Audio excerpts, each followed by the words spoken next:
देखती आंखों सुनते कानों को जोहर इकबाल मलिक का सलाम पहुंचे। इब्तदा है रब्बे जलील के बाबरकत नाम से, जो कदीम भी है, कायम भी है और कय्यूम भी। पहुंचे हैं वहां जाके गुलामान मोहम्मद, इम्कान बशर जिसके तसव्वुर से है हैरान, और इल्म से जो पाया मर्तबा है पाया बशर ने, फरिश्तों ने भी वो पाया ना पाया। मैं ये तमहीद क्यों बांध रहा हूँ? हज़रत अबी हुरैरा रज़ी अल्लाह ताला अन्हु फरमाते हैं, किताब हिफ्ज़ुल इल्म सही बुखारी मक्तूबा बैरूत लिब्नान, कि मैंने नबी पाक सल्लल्लाहु अलैहि वसल्लम से दो तरह के इल्म हासिल किए। एक वो जो कि मैं तुम्हारे सामने बयान करता हूँ, दूसरा वो कि अगर मैं तुम्हारे सामने बयान करूँ तो तुम मेरा हलूक यानी गला काट।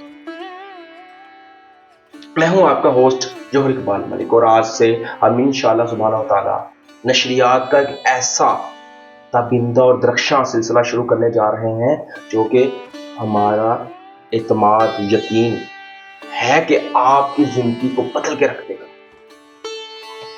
हमारी खुशबख्ती के हमारे साथ मौजूद हैं spiritual healer, spiritual guide, astrologer, gemologist और अकलीम रूहानियत में पाकिस्तान में अपनी पहचान और मिसाल आप जनाब मोहतरम डॉक्टर मोहम्मद हमायूं मदर साहब। खुशामदीद वस्सलाम वालेकुम। वालेकुम अस्सलाम वरहमतुल्लाहि वबरकातुहू। रब्बी इश्रह ली सदरी व यस्सिर ली अमरी वहलुल उक़दतम मिन लिसानी यफ़क़हू क़ौली। सदक़ल्लाहुल अज़ीम व सदक़ रसूलुहुन नबियुल करीमुल अमीन।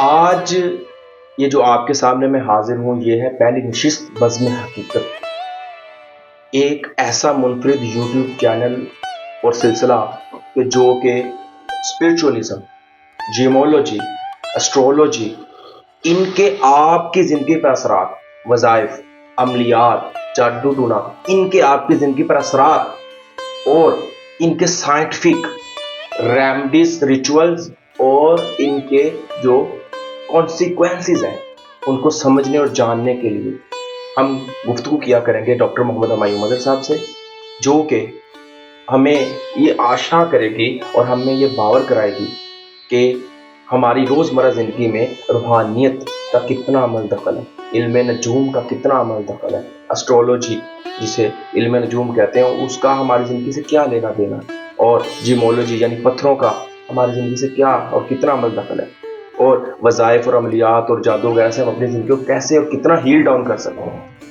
कैसे हमारी ज़िंदगी की पेचीदगियों को हम ख़त्म कर सकते हैं या दूर कर सकते हैं। तो मुझे ये इंशाअल्लाह ताला पूरी तवक्को है कि आप हमारा साथ देंगे। नेकी की बात को फैलाना सदका है, इसलिए ये वीडियो आप अपने दोस्त अहबाब को शेयर करेंगे। हो सकता है आप शेयर की वजह से उनकी ज़िंदगी की कोई ऐसी मुश्किल परेशानी या तकलीफ जिससे उनकी ज़िंदगी जकड़ी हो वो सॉल्व आउट हो जाए, हल हो जाए। तो आज हम आगे बढ़ते हैं। आज हमारी चूँकि पहली नशिस्त है तो हम सिर्फ इंट्रोडक्शन की तरफ, इन आलूम के इंट्रोडक्शन की तरफ तवज्जो देंगे। तो डॉक्टर मोहम्मद हमायूं मदर साहब को बाद सलाम मेरा पहला सवाल यही होगा कि आप मुझे इस चीज़ के बारे में आगाह फरमाएं कि ये रूहानियत क्या है और इसका हमारी ज़िंदगी से क्या और कितना ताल्लुक़ है और ये क्या ज़रूरी है तो क्यों ज़रूरी है। देखिए जी, आपका ये सवाल बहुत अच्छा किया आपने रूहानियत में, क्योंकि रूहानियत का जो ताल्लुक़ है बेसिकली जो है वो हमारी ज़िंदगी का मकसद, मेन मकसद हमारी ज़िंदगी का अगर इंसान समझे तो वो रूहानियत से ही है, क्योंकि रूहानियत का ताल्लुक़ हमारी ज़ाहिरी ज़िंदगी से के साथ साथ हमारी बातिनी ज़िंदगी से ज़्यादा है। इंसान के ज़ाहिर के साथ इंसान की बातिन के साथ उसका ताल्लुक़ ज़्यादा होता है। उसकी वजह यह है कि आपका रूहानियत का ताल्लुक़ आपके दिल से है, आपके दिमाग से है, आपकी इबादत से है, आपके रिचुअल से है, आपकी प्रेयर से है, आपके वज़ाइफ से है जो आप करते हैं, ठीक है। जिस तरीके से आपका एक ना पर्सनल करैक्टर है, रूहानियत का असर और जो असल ताल्लुक़ है वो आपके पर्सनल करैक्टर से होता है। रूहानियत का जो आप जिसको कहते हैं ना कि हम जिसको कहते हैं कि यार ना हम एक बंदे के पास मिलने के लिए गए, उसके पास वहाँ जाते हैं तो हमें कई बंदों के पास जाके बड़ा अच्छा फील होता है, पॉजिटिव फील होता है। कई बंदों के साथ मिलके हमें कुछ फीलिंग नहीं आती, कई बंदों के साथ मिलके हमें नेगेटिव फील होता है। तो ये सारा रूहानियत का ही असर होता है जो कि उनके ऑरे को पॉजिटिव कर देती है और उनके ऑरे को। बॉडी के बारे में बात कर रहे थे, दोनों के बारे में बात करो। दूसरी कौन सी? एक बातिन का और एक जाहिर का। एक जाहिरी जो है ना फिजिकल बॉडी होती है और जो बातिन होता है वो हमारा ऑरा होता है। और हाँ जी, ये ऑरा होता है, एक रिफ्लेक्शन होती है, लाइट, एक लाइट होती है जो कि इंसान के अप्रोक्सीमेटली 4 to 5 मीटर्स तक का एक जो है ना दायरा होता है, जो कि हर इंसान के इर्द गिर्द ऐसे रिवॉल्व होता है सर्कल के अंदर। वो उसका रूहानी ऑरा होता है।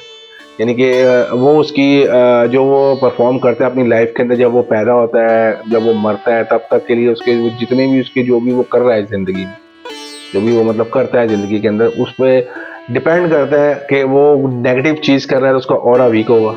अगर वो पॉजिटिविटी कर रहा है, यानी कि रिचुअल्स करता है, इबादत करता है अपने, यानी कि अपने आप को शरीयत के मुताबिक चलाने की कोशिश करता है, जितना अपने बातिन को स्ट्रॉन्ग करेंगे, क्योंकि हमारे जो बातिन है, जो हमारी रूह है, उसकी ग़िज़ा इबादत।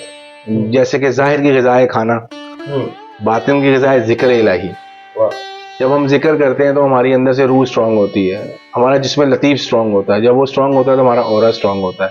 और अगर हमारा ऑरा स्ट्रांग होगा तो हमारा ऑरा अगर स्ट्रांग होता है रूहानी तौर से, तो हम ज़ाहिरी तौर से स्ट्रांग हो जाते जहाँ तक मैं आपकी बात को समझा, मुझे लगता है कि लग रहा है कि जैसे वो वेव्स हैं या वो एहसास है, जब हम किसी के गले मिलते हैं तो बड़ा सुकून सा अच्छा सा लगता है। जब हम किसी डेड बॉडी को, मुर्दा को देखते हैं तो कराहत सी गुजरती है। हैं। इस तरह ही क्योंकि आप देखें, जब कोई इंसान बीमार होता है ना, ये बात मेरी आप याद रखिएगा, मेरे नाज़रीन, मेरे व्यूअर्स भी याद रखें इस चीज़ को, क्योंकि हम आजकल बड़े एडवांस दौर में तो शायद हम इस चीज़ को ना समझें, मगर ये रियलिटी है और ये मैंने अक्सर देखा है अपनी आँखों से। जब कोई इंसान बीमार होता है ना, तो वो पहले रूहानी तौर से बीमार होता है। पहले अच्छा। उसकी रूह बीमार होती है, फिर उसका जिस्म बीमार होता है।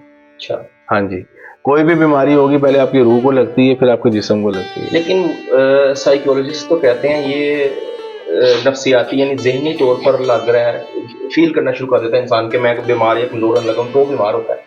तो आप इसको तो कहीं स्पिरिचुअलिज्म तो नहीं कह रहे? तो यही आपकी बात का जवाब दे रहा हूँ ना मैं, क्योंकि ये जो ज़हन है, ये आपका जिस्म लतीफ़ को कंट्रोल करता है। अच्छा। आपका जो है ना, जिसमें जो है ना लतीफ़ जो है, वो यहाँ से आपका शुरू होता है। ये चीज़ जो है ना, ये आपकी जो आपका ज़हन है, माइंड है, वो आपका जो आपका रूहानी ऑरा है, वो यहाँ से आपका कंट्रोल हो रहा है। अब ये अगर आपके जिस्म को कंट्रोल कर रहा है तो फिर तो वेल एंड गुड है, मगर अगर इसको आपका जिस्म कंट्रोल कर रहा है तो फिर वो फंस गए आप। अब जैसे कि आपके जिस्म में दर्द है, आपने यहाँ से कमांड दी, यार मेरी टांग में दर्द है, मैं नहीं चल सकता।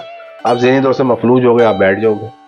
अगर आपकी टांग में दर्द है और आप अपनी विल पावर से बोलोगे यार कोई मसला नहीं, ठीक हो जाएगा, कोई ऐसा इशू नहीं, अगर आप अपनी विल पावर यूज़ करते हैं, आप उससे फाइट करते हैं, आपकी कोई भी बीमारी होती है, यहाँ से फाइट करेंगे जब आप, तो आपको जितनी मर्जी बड़ी बीमारी हो, वो आपको एक टाइम आएगा कि वो बीमारी आपका साथ छोड़ जाएगी, वो बीमारी आपको भाग जाएगी, दूर हो जाएगी आपसे। आप क्योंकि जो आपकी बातनी तौर से रूह है, वो आपकी काफ़ी स्ट्रांग है, वो आपकी सेहतमंद है। जब आपके अंदर से रूह बीमार है, आप जिक्र ही नहीं करते, आप इबादत नहीं करते, आप जिक्र नहीं करते, तो फिर आपकी बातनी तौर से रूह जो होगा वो फिर आपकी कमज़ोर होगी।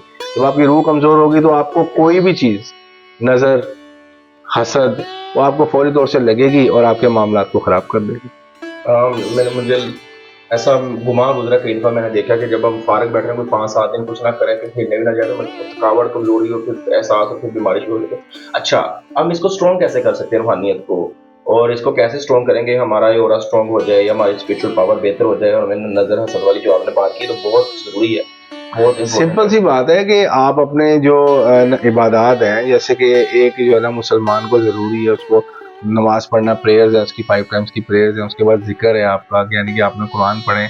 आपका अगर आपको टाइम मिलता है तो आप जो है ना ज़रूर कुरान मजीद भी पढ़ें, मगर ये जो जिक्र अस्कार है, जो सूरतें वगैरह, यानी कि आप जब सुबह उठते हैं तो आप यासीन शरीफ, सूरह रहमान, आप ना इसका जिक्र करें। रात के टाइम आप सूरह वाक़िया, सूरह मुल्क की आप ना रिसाइट करें, तिलावत करें आप। और बाकी आप अपनी जो है ना नमाज पढ़ें। तहज्जुद की नमाज अगर आप पढ़ते हैं, तहज्जुद के अंदर मैं एक अपने नाज़रीन को एक चीज़ बताऊं कि उसके अंदर अगर आप 11 नफल पढ़ते हैं, तहज्जुद की 11 नफल पढ़ते हैं, ये एक ख़ास किस्म की जो है ना, आप इसको कहते हैं कि एक जो है ना नवाफिल अदा करने का तरीका होता है। जब आप 8 नफल पढ़ लेते हैं ना, उसके बाद आप 3 नफल पढ़ेंगे वितर की तरह। अच्छा, मुझे इल्म में नहीं था कि 11 नफल भी होते हैं। बस वो उसके लिए होते हैं कि अगर आपको दुनिया के लिए तस्खीर खलाइक चाहिए, आपको तस्खीर खलाइक चाहिए, आप चाहते हैं कि आपके कारोबार में इजाफा हो, आपको बीमारियां ना लगें, आपका घर बार खुशहाल रहे, बाहर जैसे जो भी है बाहर ख़िज़ाएं मगर आपके इर्द गिर्द बाहर रहे, तो ये एक कोड है जो कि अल्लाह से बात करने का, जो कि अल्लाह के ना करीब तरीन दरवाजा खोलने का कोड है ये। तहज्जुद के टाइम पे जो आपने 11 नफल पढ़ने हैं, उसमें आप जो आपके आखिर के जो 3 नफल है उसमें आपने सूरह कदर की रिसाइट करनी है, तिलावत करनी है। बाकी 8 नफल आप नॉर्मल तरीके से पढ़ सकते हैं। जो आखिरी के जो 3 नफल है उसमें आपने सूरह कदर की तिलावत करें, ठीक है, स्पेशल 3 रकातों में उसकी जो पढ़ते हैं, ठीक है। और फिर आप अपनी दुआ मांगे, ये आप अपनी नॉर्मल रूटीन में रखें। आप 40 दिन आप इसको करके देखें, परफॉर्म करें आप इस रिचुअल को, आपको खुद ही पता लग जाएगा। आपने जिक्र की बात की तो ऑफ द रिकॉर्ड हमारी गुफ्तगू हुई थी कुछ देर पहले, शायद चंद दिन पहले, कि आपने कहा था जब हम कोई लफ्ज़ लिखते हैं तो वो एक अलग रूह पैदा करता है, एक अलग इम्पैक्ट असर पैदा करते हैं। जब हम कोई लफ्ज़ बोलते हैं तो उसके एक रूहानी तौर पर एक वजूद, एक असर पैदा होता है। देखिए, ये रूहानी तौर से भी है और ये साइंटिफिकली तौर से भी है। अच्छा। साइंटिफिकली तौर से हर चीज़ की एक जो है ना एनर्जी है। हाँ, एनर्जी क्या था आपने? चाहे वो आपका लफ्ज़ है, ठीक है, चाहे वो आपकी नज़र है।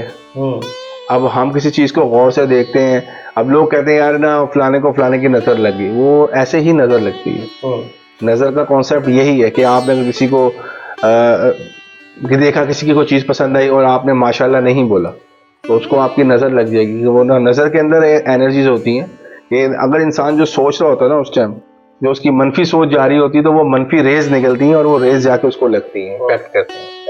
जब माशाल्लाह बोलते हैं तो उसकी लफ्ज़ की जो रूहानी पावर है वो उसकी इंटेंसिटी को यानी कि कम कर देती है। मनफियत जो उसकी जो मनफी होती है ना, नेगेटिविटी, उसको खत्म कर देती है और वो पॉजिटिविटी जिसको ना रेज उसको जाके लगती है, नेगेटिव रेज उससे जो है ना निकल जाती है। यानी कि वो ना फिल्टर लग जाता है उसके आगे। हमने माशाल्लाह बोला, ये माशाल्लाह का फिल्टर लग गया, जैसे ये लगा हुआ है। अब यहाँ से पॉजिटिव तो निकल जाएगा, नेगेटिव लग के यहाँ दाएं बाएं हो जाएगा। ये एक ना उसका जो है ना मतलब ना फिल्टर लग जाता है इसका। आमतौर पर रूहानियत में ये इसको भी वज़ाइफ वगैरह जिक्र तो हमारी गुफ्तगू जारी है, लेकिन इसको भी लाते हैं जी, वो अमल करवाते हैं। या रूहानियत में कहा जाता है जी वो दुश्मन के खिलाफ हमारी कोई हिफाजती हसार, जिसे हम दीवार कह सकते हैं, दीवार बन गई, या कारोबार में फ़ायदा, या रूहानियत के ज़रिए आपकी एक पर्सनैलिटी में ऐसा क्रश और ग्रैंडर पैदा हो गया कि आपने दूसरे पे डोमिनेंट कर लिया, उसको डोमिनेंस कर ली अपनी।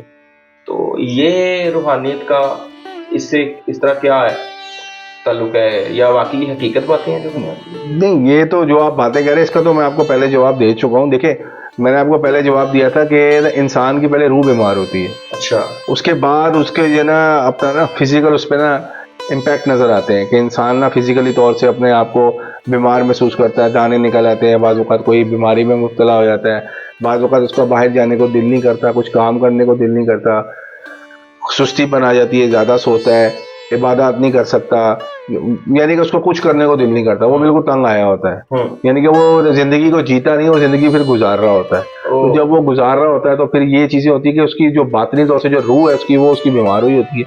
इसलिए हम कहते हैं कि बातनी इलाज फिजिकल इलाज के साथ मेडिकल इलाज के साथ ज़रूरी होता है कि आप देखें कि अगर आपकी रिपोर्ट्स वगैरह सब सही आ रही हैं, आपको कोई वो इशू नहीं है उसके अंदर, तो फिर आप इसको ज़रूर देखें कि अगर उसकी रिपोर्ट सही है मेडिकली तो फिर हमें दूसरी तरफ जाना चाहिए। और अगर उसको आराम नहीं आ रहा तो फिर आप देखें कि आपको दूसरी तरफ जाकर उसका हल आपको निकल सकता है और आप उसको कैसे ट्रीट कर सकते हैं। मगर यहाँ पे मैं एक बात ऐड करता जाऊँ, इस दुनिया में जो भी कुछ हो रहा है आजकल, ये जितनी भी बीमारियां हैं, जो भी हम लोग फेस कर रहे हैं, जो हम लोग प्रॉब्लम फेस कर रहे हैं, उसका कहीं ना कहीं ताल्लुक बातनी बीमारियों से, बातनी कुव्वतों से, जो नेगेटिव कुव्वतें हैं जो कि हमें नज़र नहीं आती, जो कि मैं हमेशा कहता होता हूँ और ये मैं आपके प्रोग्राम में भी ये वाली बात कर रहा हूँ आज, कि इंसान का खुला दुश्मन वो शैतान है।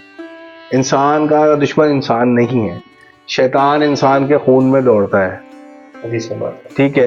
और खून से ही आपको पता है जिन्नात और शयातीन जो होते हैं वो जादू करते हैं, ठीक है। अगर एक जिस्म में खून ही नहीं है, वो जिस्म ठंडा है, तो वहाँ पे जादू का कॉन्सेप्ट ही नहीं है।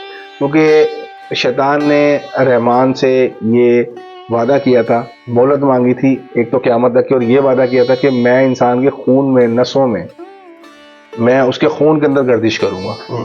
तो ये बहुत मेन कॉन्सेप्ट है और ये बहुत मेन पॉइंट है इस चीज़ का कि इंसान का दुश्मन नहीं, इंसान का जो खून बहता है, अगर हम शरीयत पे नहीं चलते और अगर हमारी रूहानी तौर से रूह में या हमारे अंदर वो अंधेरा है, तो फिर हमारा नफ्स, हमारा शैतान हम पे ज़्यादा हावी है। वो आपने एक बड़ी मायने खेज बात का करते हैं बारहा तो हमारी लड़ाई ना इंसान की लड़ाई ना दिखाई देने वाली, हाँ ना दिखाई देने दुश्मन से, बिल्कुल सही कह रहे हैं। और वो आप अक्सर मैंने देखा डॉक्टर्स को कहते हुए ये कि आपके मरीज को दवा और दुआ दोनों की जरूरत है। अच्छा, एस्ट्रोलॉजी का रूहानियत और हमारी जिंदगी से क्या ताल्लुक है? यानी इल्म नजूम का कोई है बेसिक, कोई इस किस्म का ताल्लुक है, कहा जाए कि वाकई ताल्लुक है? जाहिर सी बात है, इल्म नजूम का रूहानियत से शुरू से ही ताल्लुक है। यानी कि इल्म नजूम की वजह से ही आप अगर आप देखेंगे तो ये एक बहुत एक गहरा एक जो अपना वो असर रखता है रूहानियत के अंदर। क्योंकि देखें, इल्म नजूम अगर एस्ट्रोलॉजी अगर नहीं होती, फॉर एग्जांपल अगर नहीं होती, तो फिरौन को कैसे प्रेडिक्शन करता कोई कि एक लड़का पैदा होगा जो तुम्हारे घर में परवरिश पाएगा और वो तुम्हारा ही सारा बेड़ा गर्क करेगा। तो ये माहिर नजूम ने उनको बोला था, उस वक्त बताया गया था, तो उसने सारे के सारे जितने भी लड़के पैदा हुए थे कबीले बनी इसराइल के, उसने सारे के सारे उनको मरवा दिया था। बल्कि मुझे आपकी बात से अचानक कहीं दबी हुई ना बात यानी में कि मैंने पढ़ा हुआ किसी किताब में कि जब नजूमियों को बुला के पूछा ना कि क्या बनी इसराइल के तमाम लड़के मारे गए हैं जिनसे मुझे खतरा था, तो उनमें से नजूमियों ने कहा कि नहीं, जिससे तुम्हें खतरा वो कल रात बाप की पुश्त से माँ की पुश्त में आ चुका है। इतना हाँ ठीक है, वाह वाह वाह वाह वाह। तो ये चीज है कि ये तो तब से दौर से ना मतलब चलता हुआ आ रहा है ये। तो इस चीज के बारे में आप नहीं कहते, ये तो मैंने आपको एक मिसाल दी है, ऐसी बहुत सारी आपको जो है ना मिसालें मिलती हैं। तो ये तो बहुत पुराना एक इल्म है ये ना। देखिए, सितारों का इल्म है बुर्ज का, बुर्ज को कहते हैं स्टार्स, ठीक है। सूर्य बुर्ज के अंदर भी जो है ना आपके ना 30वें पारे में सूर्य बुर्ज में भी ना अल्लाह ताला बोलते हैं ना वाइजा समावाती वल बुर्जी, यानी कि बुर्जों वाले आसमान की कसम खाते हैं अल्लाह ताला। तो वो बुर्जों वाले आसमान यही है कि ये जो हमारे जो 12 जो बुर्ज है, तो यही चीज़ है कि वो इन्हीं बुर्जों की अल्लाह देखा जाए तो स्टोन तो कोई नहीं है आसमान में, तो बस ये हमारी गैलेक्सी के अंदर जो बुर्ज हैं, तो ये ना बुर्जों के हिसाब से, इसलिए हम जब पैदा होते हैं, जो कोई भी एस्ट्रोलॉजर होगा, जो भी जायचा बनाने वाला होगा, इवन हम भी होते हैं, तो हम डेट ऑफ बर्थ टाइम को हम ज़्यादा अहमियत देते हैं। डेट ऑफ बर्थ से ज़्यादा अहमियत हम टाइम को देते हैं। हम कहते हैं कि डेट ऑफ बर्थ तो आपने बता दी, ठीक है, मगर टाइम हम इसलिए कहते हैं क्योंकि उस टाइम कौन सा सितारा किस घर में होगा, किस प्लेस में होगा, किस एंगल पे होगा, इसकी एक बहुत बड़ी बर्थ होती है। और इससे आपका जो ज़िंदगी का जो आपका जो ना पर्सनल करेक्टर होता है वो पता लगता है, आपका फैमिली के अंदर क्या इंटरेस्ट होगा वो पता लगता है, आपका अपने अजीज़ों कारब में क्या इंटरेस्ट होगा वो पता लगता है, आपका अपनी शादीशुदा लाइफ में जो आपका जो होगा उसमें आपके बच्चों में आपका क्या इंटरेस्ट होगा वो पता लगता है, आपकी जो अपना जो प्रोफेशनल कैरियर होगा आपका वो उसमें पता लगता है कि आपने क्या करना है, आपकी ज़िंदगी में कितना सफ़र होगा, कितना लंबा सफ़र कर सकते हैं, आपको कितने चांसेस हैं। ये सारी प्रेडिक्शंस मैं आपको बता रहा हूँ। हतमी फैसला मेरे अल्लाह का होता है, मगर ये चीज़ आपको प्रेडिक्ट कर देती है 70 to 80%, क्योंकि ये निज़ाम भी अल्लाह का ही है। प्रेडिक्शन तो अल्लाह वो तो हमने करनी है, मगर ये हम ना अल्लाह के निज़ाम से ही ये प्रेडिक्ट कर रहे हैं हम, उसी का हमारा अपना नहीं, हमारा अपना तो है नहीं। फिर लोग बोलते हैं ना यार माजरत के साथ कि जी हमें सितारों का ये क्या है, वो इल्म नजूम है, हम इसको नहीं मानते, जो अल्लाह ने करना है। भाई ये निज़ाम अल्लाह ने बनाया है, ये निज़ाम मैंने या किसी और ने नहीं बनाया, ये निज़ाम भी अल्लाह ने बनाया है, कायनात ये अल्लाह ने ही बनाई है। तो उसमें जितने भी निज़ाम है वो अल्लाह ने बनाया, तो अल्लाह ताला ने दिमाग दिया है ना, तो रिसर्च करो, पढ़ो, आपको पता लग जाएगा। पढ़े बगैर आप एक चीज़ को बोलोगे कि यार हम तो इसको नहीं मानते, हम तो पत्थर नहीं मानते, हम तो स्टोन नहीं मानते, तो ये कोई नॉलेजेबल बात नहीं है। शायद आम लोगों से इसका उससे डायरेक्ट वास्ता नहीं है उनको। तनकीद करने से पहले आप पहले रिसर्च कर लें उस चीज़ में कि अगर ये कोई बात है, अगर कोई ये बात कोई चैनल पे बैठ के या कोई सोशल मीडिया पे बैठ के कोई बात कर रहा है, तो उसने जाहिर सी बात है उसके पीछे उसकी रिसर्च है, उसने रिसर्च की हुई है, वो ऐसी बात नहीं कर रहा आपके सामने आके। तो आपको पहले उस चीज़ को देखना पड़ता है कि यार इन्होंने अगर रिसर्च की हुई है तो हम भी रिसर्च करें, तो आपको जवाब मिल जाएगा। अब अगर आप उसके निज़ाम को अच्छी तरीके से पढ़ लेंगे, आपको कम से कम ये पता लग जाता है कि यार नहीं यार जो प्रेडिक्शन, अब इसी तरीके जो एस्ट्रोलॉजिकल का वो आपने सवाल किया, एस्ट्रोलॉजी के अलावा भी बहुत सारे इल्म होते हैं ना, परमेस्ट्री का होता है, जो आपके ना हैंड रीडिंग होता है, ठीक है, वो भी एक डिफरेंट एक कैटेगरी आती है इसमें। मगर क्या है एस्ट्रोलॉजिकल का मैं आपको इसलिए बोल रहा हूँ क्योंकि इसमें ये चीज़ होती है कि कुछ घरों के अंदर, यानी कि अगर हमारे 12 घर है तो हर घर का एक ना डिफरेंट रोल है, और उस टाइम कौन सा सितारा आपके किस घर में होगा वो आपकी शख्सियत के ऊपर बहुत गहरा असर डालता है। ठीक है, ये होती है आपकी जनरल डिस्क्रिप्शन है एस्ट्रोलॉजी के ऊपर कि हम जो प्रेडिक्ट करके आपको उसकी प्रेडिक्शंस देते हैं। और अल्हम्दुलिल्लाह हमारा इसमें कोई कमाल नहीं है। अल्लाह ताला ने जो अपना एक निज़ाम बनाया हुआ है वो इंसान को इसलिए समझने के लिए दिया है कि इंसान को इस दुनिया में इसलिए भेजा है कि ये अल्लाह की मार्फत को पहचाने, हम अल्लाह के इस निज़ाम को पहचाने, हम अल्लाह को पहचाने। हम अगर अल्लाह को यहाँ पे नहीं पहचानते ना, हमारी दूसरी चीज़ है, हम आपने बात की रूहानियत की, बात की और चीज़ों की, हमने यहाँ पे माजरत के साथ हमारा वो वाला कॉन्सेप्ट नहीं है इतना, हमारे कॉन्सेप्ट थोड़े से ना डिवाइड हुए हैं, यानी कि उन्हें डिस्पर्स हुए। जब हमारा कॉन्सेप्ट एक जगह पे आता है, जब हमें तौहीद के ऊपर यकीन होता है, जब हम अल्लाह को पहचानते हैं जो हकीकी रब है, जब हम उसको पहचानते हैं, फिर हम उसकी मार्फत को भी पहचानते हैं और हम उसके निज़ाम को भी पहचानते हैं। अच्छा, हाँ, नहीं तो उसके बगैर तो हर एक इंसान ने अपने अपने ज़हन में एक कॉन्सेप्ट बनाया हुआ है कि यार हमने इस तरीके से चलना है। अब ना शायद इस बात को काटना पड़े, लेकिन अभी कर देता हूँ, आप देख लीजिए। तो डॉक्टर साहब, हदीस मुबारक में चंद दिन पहले मुताला कर रहा था कि नबी पाक सल्लल्लाहु अलैहि वसल्लम ने फरमाया कि जो शख्स भी नजूमी के पास इस नियत से गया कि मुस्तकबिल का पता करे, तो वो 40 दिन हराम हो गए। नमाज 40 दिन की नमाज है उसमें। यार भाई एक मिनट जरा आवाज काम रखिए यार, तेरी आवाज मुसलसल आ रही तब से। भाई से भी मर्दों को पेश करना है, कर दो, कोई मसला नहीं है। आपकी शोर बड़ी देर से आ रहा मुसलसल, मुझे सही आवाज नहीं आ रही। चलो चलो चलो आप करो। अच्छा, एक और हदीस के बारे में सुना है केमिस्ट्री। तो डॉक्टर साहब, चंद रोज कबल मैं नबी पाक सल्लल्लाहु अलैहि वसल्लम की एक हदीस मुबारक का मुताला कर रहा था कि नबी पाक सल्लल्लाहु अलैहि वसल्लम ने फरमाया जो शख्स नजूमी के पास इस नियत से गया कि मुस्तकबिल का पता करे, तो गोया वो जादू की तरफ बढ़ा और जादू हराम है, और 40 दिन तक वो उसकी इबारत कबूली जो शराब पे की हुर्मत है वही हुर्मत यहाँ पे नाफिज हो गई है। तो आप भी आप फजाइल बयान कर रहे हैं इल्म नजूम के। देखें, इल्म नजूम और चीज़ है, ठीक है ना।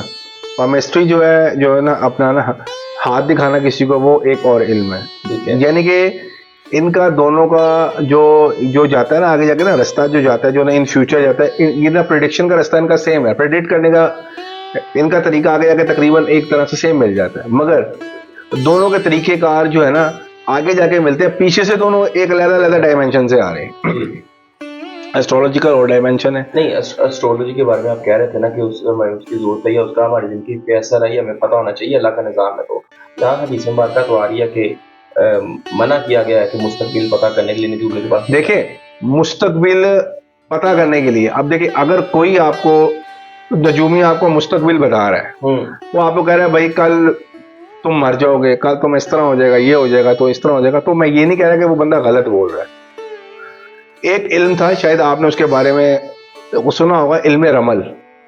इल्म रमल नजूम का नंबर, इल्म रमल था एक इल्म। और ये आपने वो हदीस भी सुनी होगी कि ना फरिश्ते हज़रत जिब्राइल अमीन आते हैं, एक बच्चा था वो ना उस बस्ती में जाते हैं, एक मुझे जो है एक्यूरेट अभी उस टाइम उसका नाम नहीं आता रहा बस्ती का, मगर वहाँ पे ना उन लोगों के पास ना इल्म रमल था। वहाँ पे जो ना हज़रत जिब्राइल अमीन वहाँ पे जाते हैं, तो वो ना उनसे ना सवाल करते हैं कि मैं तुमसे कुछ पूछना चाहता हूँ कि अपना ना इस वक्त ना हज़रत जिब्राइल अमीन किधर है, आसमान पे हैं कि ज़मीन पे हैं। तो उस बच्चे ने कुछ कैलकुलेशन वगैरह की, तो उसने कहा वो इस वक्त आसमान पे नहीं है, उस टाइम ज़मीन पे हैं, और वो इस टाइम वो ना इधर ही मौजूद है, हम दोनों में से आप जिब्राइल अमीन हो, ठीक है, मैं नहीं हूँ। तो उसने बोला कि आपको कैसे पता कि मैं जिब्राइल हूँ? तो उसने बोला क्योंकि मैंने जो वो ना हिसाब किया तो ना उसके अंदर मुझे तो मेरा पता है कि मैं क्या हूँ, और आप जो पूछ रहे हैं उनके बारे में आप ही जिब्राइल अमीन है। तो उन्होंने जब ये वाली बात की, तो ये वाली बात एक तरह से अल्लाह ताला को ये मैसेज किया कि आपने जो अपना जो ना खलीफा भेजा है बना के इस दुनिया में, अगर उसके पास ना इतना इल्म आ जाता है, हाँ जी, अगर उसके पास इतना इल्म आ जाता है, तो फिर वो राय हक से तौहीद परस्ती से दूर हो सकता है, जो कि अल्लाह की तौहीद परस्ती है। फिर वो उसके अंदर शैतान उसको आराम से बहका सकता है, ठीक है, शैतान उसका नफ्स है, उसको आराम से बहका सकता है। तो इस वजह से उस बस्ती को पूरा अल्लाह ताला ने गारत कर दिया था, और इस इल्म के बारे में मना फरमाया था कि ये इल्म इंसान यानी कि इस्लाम के अंदर भी है, और ये चीज़ें ना इसको हासिल ना करे इंसान। क्यों?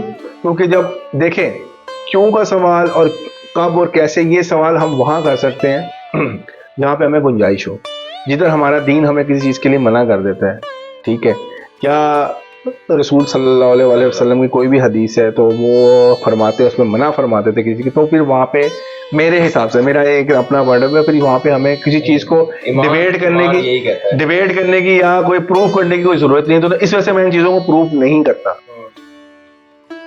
अगर मालूम भी हो तब भी प्रूफ करना हमारे लिए जायज़ नहीं है, क्योंकि हमारे हजूर की एक ना हदीस है तो हम उसके मुखालिफ नहीं जा सकते।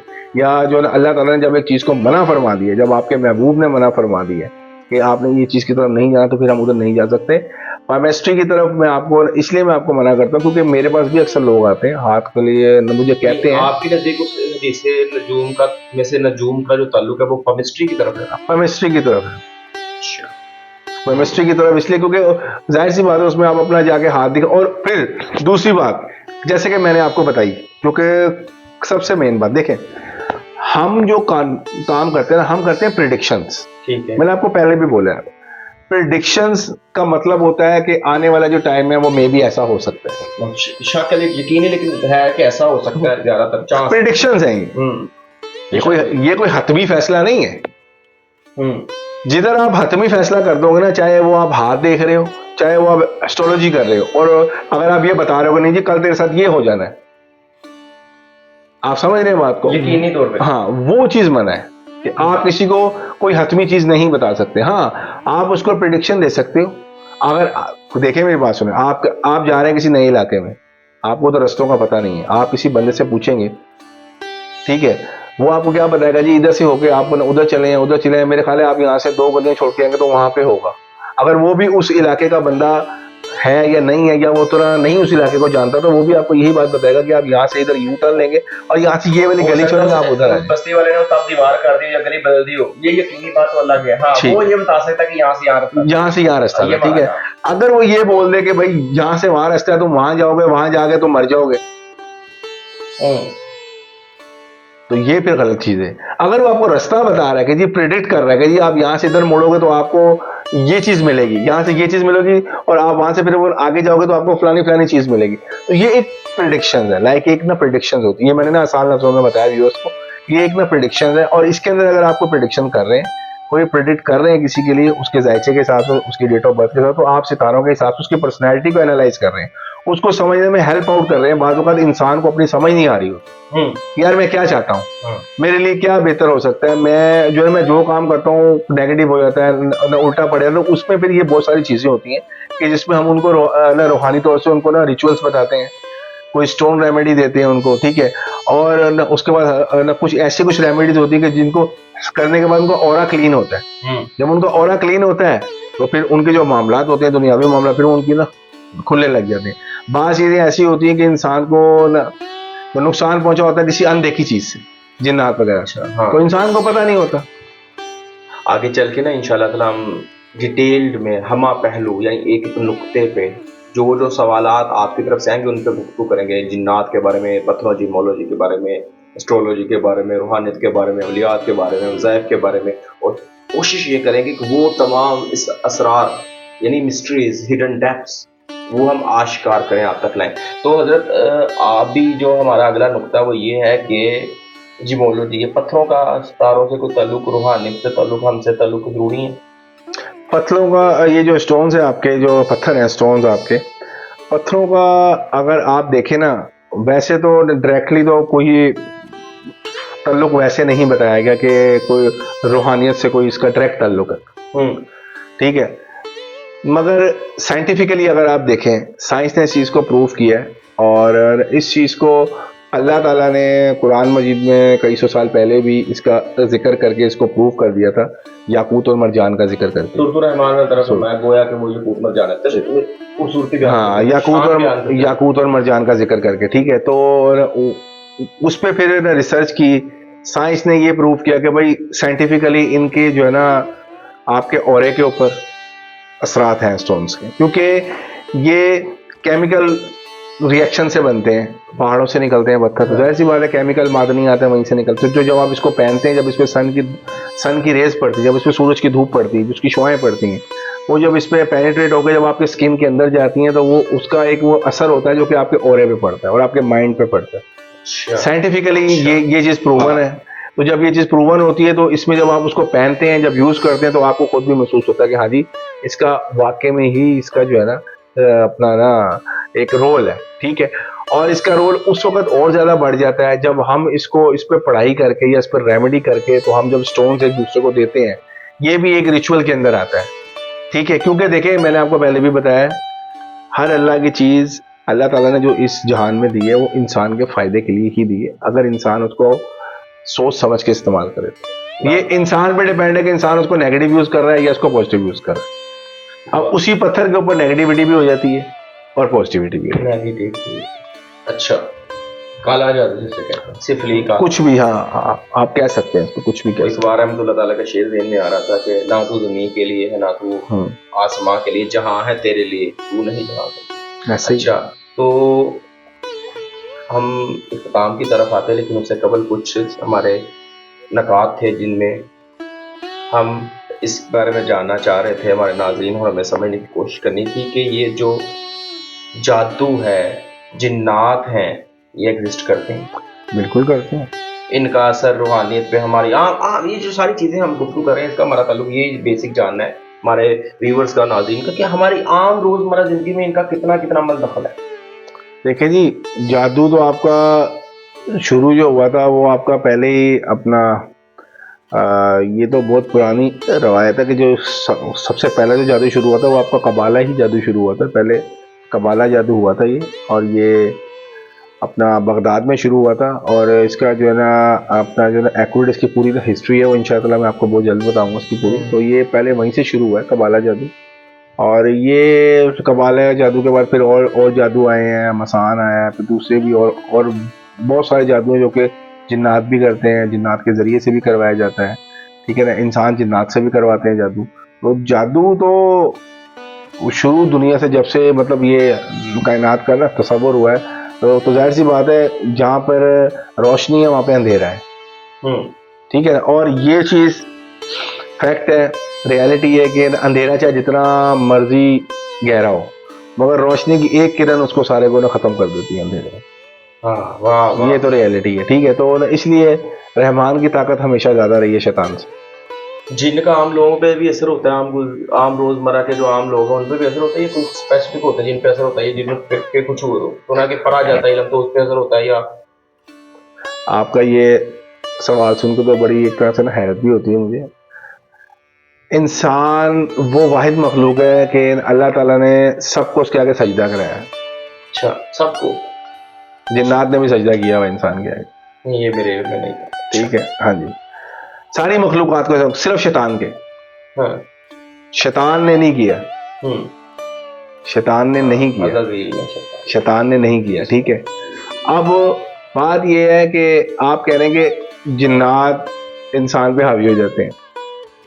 सुनने में आया ना, लोग कहते हैं कि जी जिन्ना हावी हो गया, साया हो गया, ਉਹਦੀ वजह तो काम रुक गया, ਉਹਦੀ वजह तो अगर रिश्ता नहीं हो रहा। अगर इंसान अपनी इंसानियत से ना गिरे तो जिन्नात कभी भी उस पर हावी ना हो। अच्छा, वाह वाह वाह वाह वाह वाह वाह, क्या बात।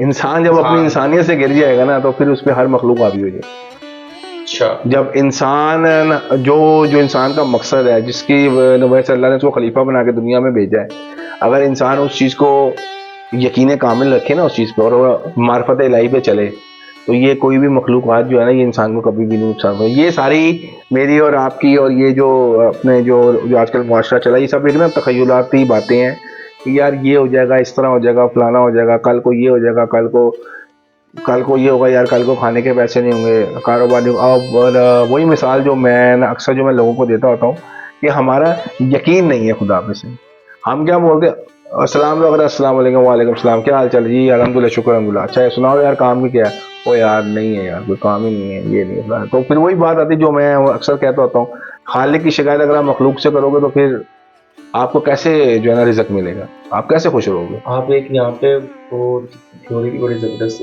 पेश करते हैं जो खुदा ने खुद का एक बनाया हुआ है इमेजिनेशन में, हम हमारा जो हाँ एक वो है, हाँ जी, उसमें एक ना बुक है, उसमें मुझे वो एक्चुअल उसका नाम अभी ना इस टाइम ज़हन में नहीं, मगर उसमें चैप्टर है एक, उसमें एक ना वर्स है, उसकी हेडिंग में लिखा हुआ है डेथ ऑफ गॉड।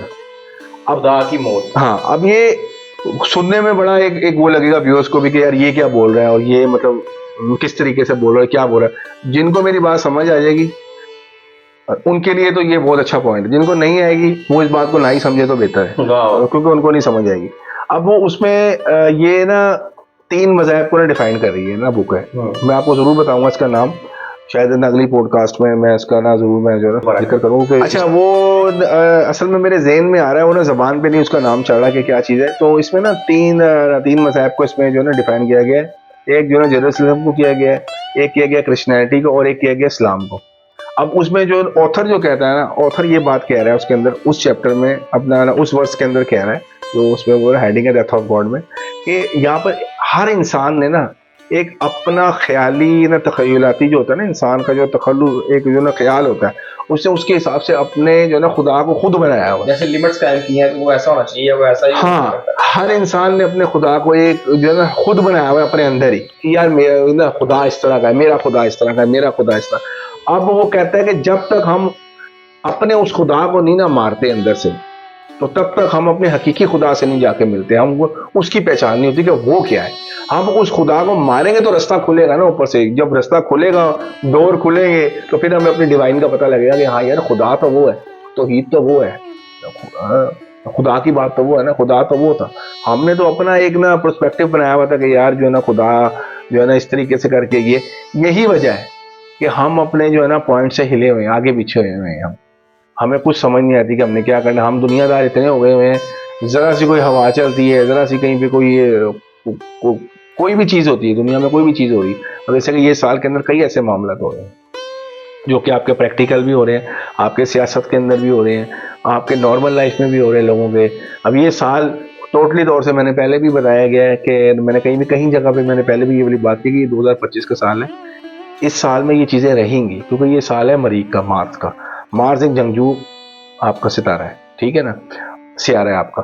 वो जो है ना मार्च की वजह से एक तो वो ना गर्म सियारा है, एक तो गर्मी बहुत पड़ी इस दफ़ा, बारिशें भी बहुत होंगी हमारे इस खित्ते में। और उसके अलावा ये जो लड़ाइयाँ हैं छोटे लेवल पे ले लो, घर के लेवल में भी लोगों की हुई होंगी काफ़ी, स्टेट लेवल पे ले लो आप, वहाँ भी होगी, इंटरनेशनल लेवल पे ले लो तो वहाँ भी चल रही है। जैसे कि अभी रिसेंटली कितने प्रॉब्लम चल रहे हैं सियासत के अंदर भी, आपको बताइए क्या क्या हो रहा है और क्या क्या नहीं। तो ये सारी इस चीज़ की वजह से ना इम्पैक्टफुल पड़ रहा है, और ये ना इम्पैक्ट हो रहा है इस चीज़ का।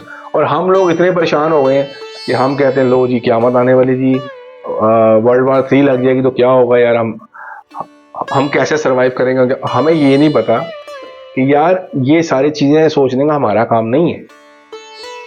ये जिसने सारी कायनात बनाई है, जिसने इतनी सारी आलम बनाए हैं, ठीक है, और तमाम आलमों के लिए रहमतुल आलमीन बना के भेजा हज़ूर पाक सल्लल्लाहु अलैहि वसल्लम को, ये उनको पता है बातों का। ये क्या होना है क्या नहीं होना, हमारा जो काम है, हमारा काम ये है कि हम के काम की तरफ तवज्जो दे रहे हैं कि, और हाँ जी, हमारा काम है कि हम जो हमारी मार्फत इलाही को पहचाने, हम मखलूक का जो काम कर रहे हैं हम वो काम करें जो हमें काम करने वाले, और बाकी चीज़ें हम अपने खालिक पे छोड़ दें।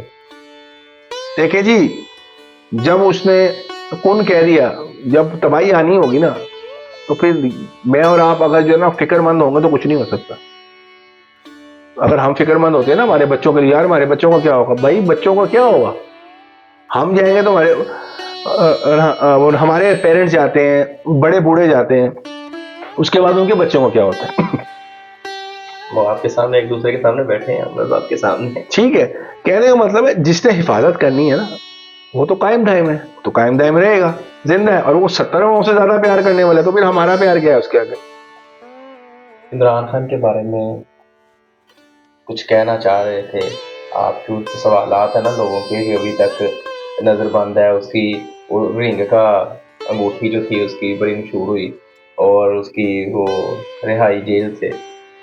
देखिए जी, खान साहब का तो ये है कि उनका तो जो भी जायचा जो आया था उनका, जो यानी कि उनका ओवरऑल अगर आप देखें ना, तो उनका बर्चो तो स्ट्रॉन्ग है काफ़ी, यानी कि वो अच्छा है, एक सही मतलब ये बर्थ चार्ट से मुराद जन्म पत्री या कुंडली जिसे हम कहते हैं। हाँ जी, वो तो काफ़ी स्ट्रांग है और वो उसके अंदर फाइटर भी हैं, कोई ऐसी बात नहीं है कि जो उनका मिजाज है जिस तरीके से वो है। और दूसरी बात ये जो जो आपने जो बात की है ना कि ये साल उनके लिए मतलब कैसा, तो ये साल ट्रबल मेकिंग ही है। वो ना उन पे डिपेंड है कि वो इस साल को मतलब कैसे निकालते हैं आगे जाके और क्या करते हैं क्या नहीं करते, क्योंकि प्रॉब्लम्स परेशानियां वो फेस कर रहे हैं, क्योंकि जो भी हुआ पास्ट में, जो भी रिसेंट पास्ट में हुआ, जिस तरह भी हुआ उनके साथ, तो वो प्रॉब्लम्स को फेस कर रहे हैं। तो ये साल उनके लिए ना इतना आसान नहीं है, मुश्किलात हैं उनके लिए। ठीक है। और एक जो आपका तीसरा सवाल था वो था स्टोन के बारे में, कि जो उन्होंने स्टोन पहना हुआ। हाँ जी, रिंग स्टोन। देखिए जी, स्टोन का जो इम्पैक्ट पड़ता है वो पड़ता है आपकी एनर्जी के साथ, आपके ऑरे के साथ। ठीक है। अगर आप स्टोन पहनते हैं, रेमेडी करके किसी ने दी हुई है, कुछ पढ़ाई करके दी हुई है, कुछ अगर आपने वो पहना हुआ है, तो उसकी एक अपना इम्पैक्ट होगा। नॉर्मल पहना हुआ है उसका एक ना अपना इम्पैक्ट होगा। ठीक है। अगर आप स्टोन उतारते हैं तो आपके अंदर जो एक प्लस पॉइंट आपके ऑरे में आ रहा था वो आपका नेगेटिव वे भी जा सकता है, क्योंकि वो स्टोन एक एनर्जी का कंडक्टर था बीच में। जैसे कि होता है ना, कंडक्टर होता है ना, करंट पास करने के लिए हमें एक ना कंडक्टर चाहिए होता है कि यहाँ से लाइन आए तो यहाँ से इसका फेज ऐसे करके आगे जाए, करंट पास हो। तो स्टोन बाज औक़ात आपके लिए एक ना कंडक्टर का काम करता है पॉजिटिविटी के अंदर और आपके बहुत सारे मामला का। तो अगर तो वो स्टोन उन्होंने नहीं पहना हुआ तो ये अब ये तो इस बारे में तो मैं कुछ नहीं कर सकता, मगर मेरे इल्म में अभी ये चीज़ नहीं है कि उन्होंने स्टोन पहना हुआ कि नहीं पहना हुआ। और ओवरऑल अगर आप देखें तो उन्होंने काफ़ी बेनिफिट्स उठाए हैं पीछे भी। जब वो 2018 के इलेक्शंस में जब वो आए हैं कामयाब हो गए, तो वो फ्रॉम नो वेयर ही became prime minister of Pakistan. यानी उनको यानी कि किसी ने ये नहीं सोचा था कि ना अचानक इतनी यानी कि पब्लिसिटी मिल जाएगी 2013 के बाद। नहीं सोचा था कि वो वाकई बन जाएगा। ठीक है। तो अब उनको एक उनकी किस्मत थी, डेस्टिनी थी, और कुछ दुआएं होती हैं, रूहानियत होती है कुछ उसके अंदर। तो ये तो नो डाउट जो उनकी मिसेस थी बुशरा बीबी थी, वो एक रूहानी खातून थी और वो रूहानी खातून होंगी भी, क्योंकि इसके अंदर नो डाउट है कि ये जो इस फील्ड को समझता है बंदा, वो उसको ज़रूर समझता है कि नहीं यार कि जो चीज़ है एक इसमें एक जो है ना, क्योंकि ये वो डिबेट होती है कि इसमें बंदा किसी को अगर आप बात कर रहे हो किसी की रूहानियत के ऊपर, तो आपको भी केयरफुल होकर बात करनी चाहिए। इस पर आपको ऐसा कोई स्टेटमेंट नहीं देना चाहिए कि बाद में आपको उस चीज़ के बारे में पता ही नहीं और आप स्टेटमेंट दे रहे हैं। ठीक है। तो इसमें बारे में बस मैं यही बोलूँगा कि ये time too simply tough है। बाकी जो है ना, अगर वो अपने साबित कदम रहे तो ज़रूर इस टाइम को निकालेंगे। जो मैं समझा हूँ आपकी पत्थर वाली बात से वैसे ही है, जैसे कि आपने आग का अंगारा रख लिया तो उसका आपको असर हो रहा है, मतलब बर्फ का रख लिया है साफ जिस्म पे तो उसका आपको असर हो रहा है, उससे आपकी मेंटल जो दिमागी कैफियत है, मेंटल जो आपकी वो कंडीशन है वो चेंज हो रही है। जैसे आपको बहुत गर्मी में ठंडे पानी से नहाए तो सुकून मिलता है, या बहुत सर्दी में गर्म पानी से नहाए तो सुकून मिलता है। तो इस तरह पत्थरों का कुछ जिस्म पे असर होता है जिसकी वजह से रूहानियत में उसको रिलैक्सिटी मिलती है, लय्यत मिलती है। पत्थरों का यार जिस्म पे वो असर की जो बात है ना, ये अगर आप लेते हैं तो जिस्म पे तो असर होगा ही होगा। जब आपके रूहानी ओरे पे असर होगा तो आपके जिस्म पे भी असर होगा। पत्थर असल में पुरानी रवायत में अगर आप देखो ना, नुस्खा जात में जाओ तो ये दवाइयों में इस्तेमाल होता था। अच्छा। मरजान भी पीस के इस्तेमाल होता था। मरजान कहाँ से निकलता है? समंदर के अंदर एक लकड़ी होती है, वहां से निकलता है ये। अच्छा। हाँ, एक पौधा होता है उसकी लकड़ी से निकलता है। मरजान भी इस्तेमाल होता था दवाइयों में, और ये भी इस्तेमाल होता था ना, फिरोजा आपका इस्तेमाल होता था दवाइयों में। ठीक है। आपका जो है ना, हाँ, ये स्टोन्स जो है ना, इस तरह के स्टोन्स इस्तेमाल होते थे। आपकी ये तिब के अंदर दवाइयों में जो थे ना, तिब के जो थे ना, हकीम जड़ी बूटियों में जो दवाई बनाते थे, जिसका सफूफ बनाते थे, उसमें थोड़ा बहुत इसका पत्थरों का स्टोन्स का पाउडर डाल देते थे। तो ये तो आपको अगर आप वैसे देखें तो ये तो इस्तेमाल होते थे एज ए फिजिकल। अगर आप देखें, अगर आप वैसे मेरी बात को दें तो पहले अगर आपका रूहानी ओरे को अगर आप स्ट्रॉन्ग करेंगे तो उसका इम्पैक्ट आपके फिजिकल जिस्म पर भी पड़ेगा। तो ये आपको रूहानी तौर से भी फायदा देता है और आपको फिजिकल तौर से भी। मैंने ना, आपने कहा तो मेरे ज़हन में बात है, मैंने सुना हुआ है कि वो सोने के कुश्ते बनते हैं, चांदी के कुश्ते, हीरे के कुश्ते बनते हैं, ऐसे ही वो लाख लाख की दवाई होती है और वो किसी खास चीज़ के लिए होती है। बल्कि मेरा एक दोस्त है वो हकीम है, वो बनाता होता है दवाई नीले तोते की। वो है तो वैसे जहर, लेकिन वो पत्थर को किसी चीज़ में ना काफ़ी मिक्सचर में डाल के रख देता है ज़मीन में। 4.5 साल 5 साल बाद जब निकालते हैं तो उसकी वो पावर जिससे इंसान को नुकसान पहुंच रहा होता है वो पॉजिटिविटी में बदल गई। पॉजिटिविटी में बदल गई। तो ये इसी तरीके से है। तो कई हमारे सामाइन व्यूअर्स हैं जिनके मसाइल चल रहे हैं और वो चाह रहे हैं कि उनको सोल्ड आउट करें, उनको समझ नहीं पा रहे हैं, एंग्जाइटी फ्रस्ट्रेशन फील करते हैं। वो कई दफ़ा उनको लगता है कि नज़र का मसला है, कई दफ़ा उनको लगता है कि जादू का असला है, कई दफ़ा उनको लगता है कि मेरी स्पिरिचुअल पावर कमज़ोर है, मेरा ऑरा कमज़ोर है, घबरा जाते हैं, कई दफ़ा उनको एक डर सा महसूस होता है। तो इस सिलसिले में वो बाबा वगैरह के पास जाते हैं और उनको वो आमिल भी समझते हैं, पीर साहब भी समझते हैं, उन्हें फ़कीर भी समझते हैं, उनकी दुआएं लेने हैं। लेकिन कई दफ़ा होता है कि वो अमलियात के ज़रिए बाबा पैसा लेते हैं, बाबा पैसा, या उनके से वो अमलियात करवाना चाहते हैं, लेकिन उनमें से भी उनको ना एक सर्टिफिकेशन या तस्कीन नहीं मिलती और वो चाहते हैं कि कोई प्रोफेशनल यहाँ पे हमारे सामने वो शख्स हो, आमिल हो, जिसके पास हम रुजू करें और हमें वो फ़ायदा हो। तो कुछ उनकी ख्वाहिशात थी, कुछ मेरी चाहत थी कि अगर वो आपसे रब्ता कर पाएँ तो आपका नंबर मेंशन कर दिया जाए वीडियो में। पहली चीज़ तो ये है कि मैं आपको छोटा सा एक जो है ना अपना अमल बता देता हूँ इस चीज़ के लिए। आप उसको करें जो मेरे तक नहीं पहुंच सकते या मुझसे नहीं रब्ता कर सकते उसकी, क्योंकि देखिए वजह है, बहुत सारी चीज़ें ऐसी होती हैं कि अगर कोई आपने प्रोफेशनल कोई काम करने वाला जो बंदा होता है उसके चार्जेस होते हैं, ठीक है, वो अपने चार्ज करता है, उसके चार्जेस होते हैं। जाहिर सी बात है, हमने एक वो इल्म सीखा है, हम प्रोफेशनल तौर से एस्ट्रोलॉजर भी हैं, डिमोलॉजिस्ट भी है, ठीक है ना, हम लोग डीमन भी देखते हैं, डीमन का भी जो होता है इलाज करते हैं हम लोग, सब चीज़ें यानी कि एक पूरा ना प्रोवाइड करना होता है। शैतान का इलाज भी करते हैं, यानी कि वो जो अपना होता है ना, उसको हम कहते हैं एग्जॉर्सिज्म वगैरह जो करते हैं, एग्जॉर्सिज्म जो होता है और उसके अंदर भी वो चीज़ भी होती है। तो ये सारी चीज़ें जब उसके अंदर आती है और जो मेरा इलाज जो होता है वो जो मैं करता हूँ उसमें जाहिर सी बात है आपकी एनर्जी, आपकी मेहनत, आपका रिस्क और आपने जो इलाज करना उसमें जो चीज़ें होती हैं, ये सारी चीज़ों में चार्जेस होते हैं, वगैरह भी बनाते हैं आप, चार्जेस होते हैं इसके। हाँ जी, चांदी की। हाँ जी। तो आजकल का जैसा दौर चल रहा है, महंगाई का दौर है, हर कोई अफोर्ड नहीं कर सकता, तो जो नहीं अफोर्ड कर सकता उसके लिए मैं सिंपल तरीका है जो कि मैंने इस पॉडकास्ट के शुरू में भी बताया था कि आपने तहज्जुद की नमाज के 11 नफल पढ़ने हैं। 11 नफल पढ़ के आपने वो दुआ करनी है। अगर कोई तहज्जुद नहीं पढ़ सकता तो रोज़ाना असर की नमाज के बाद आपने 129 दफ़ा सूरह कौसर पढ़नी है, 129 टाइम्स। और अगर आप वो भी नहीं कर सकते तो आप फिर 41 टाइम्स पढ़ लें। 41 टाइम्स भी नहीं पढ़ सकते तो आप 11 टाइम्स पढ़ लें। अच्छा, नहीं तो अगर वो आपसे कंसल्टेशन के लिए कोई चाहें कि हमारे पास राब्ता नंबर कॉन्टैक्ट हो कि हम उनसे राब्ता कर सकें, तो आपका अगर राब्ता नंबर दिया जाए ताकि उनको आसानी, एक यकीन, एक सहूलत मिल जाए। ठीक है, राब्ता नंबर आपके चैनल का जो है ना तवस्सुल से मिल जाता है, राब्ता नंबर वो ले लें। मगर आप जब राब्ता करें तो ये माइंड में, ज़हन में बात रखें कि आपका जो भी कोई सवाल है वो आपने वॉइस कर देना है, कॉल से आपने परहेज़ करना है। जब आपको यहाँ से अप्रूवल देते हैं, जब आपको यहाँ से अप्रूवल मिलती, क्योंकि मैंने ज़्यादातर कोई अपना ना असिस्टेंट मैनेजर वगैरह मैंने अपने नहीं रखे हुए, मैं खुद ही मसले सुनता हूँ लोगों के, क्योंकि लोगों के मसले होते हैं पर्सनल, तो पर्सनल मसले के लिए कोई और बंदा नहीं होना चाहिए, इसलिए इंसान को खुद ही सुनने चाहिए। कई ममालिक में माशाल्लाह मैं जानता हूँ हाँ, तो इस वजह से इस वजह से फिर देर सवेर हो जाती है, जवाब देने में, राब्ता करने में देर सवेर हो जाती है मुझे। तो देर सवेर से उनको ज़रूर उसका जवाब मिलेगा। जब मैं उनसे राब्ता कर लूँगा, जब उनका इलाज शुरू कर लूँगा, फिर ऑब्वियसली मैं उनसे फ़ोन पर भी बात करूँगा, क्योंकि मेरे अक्सर माशाल्लाह से अल्हम्दुलिल्लाह इंटरनेशनल क्लाइंट्स हैं जो कि मुझसे वीडियो कॉल पर भी बात कर लेते हैं। तो पहले राब्ता होना ज़रूरी है, राब्ते का आपको जवाब मिल जाएगा, आपकी प्रॉब्लम वैलिड होगी तो इंशाल्लाह ज़रूर अल्लाह के हुक्म से उसको हल करेंगे, कोशिश करेंगे हल करने की, तो इंशाल्लाह आपको ना ज़रूर शिफा मिलेगी उसमें। आप राब्ता कर सकते हैं, कोई ऐसा इशू नहीं है।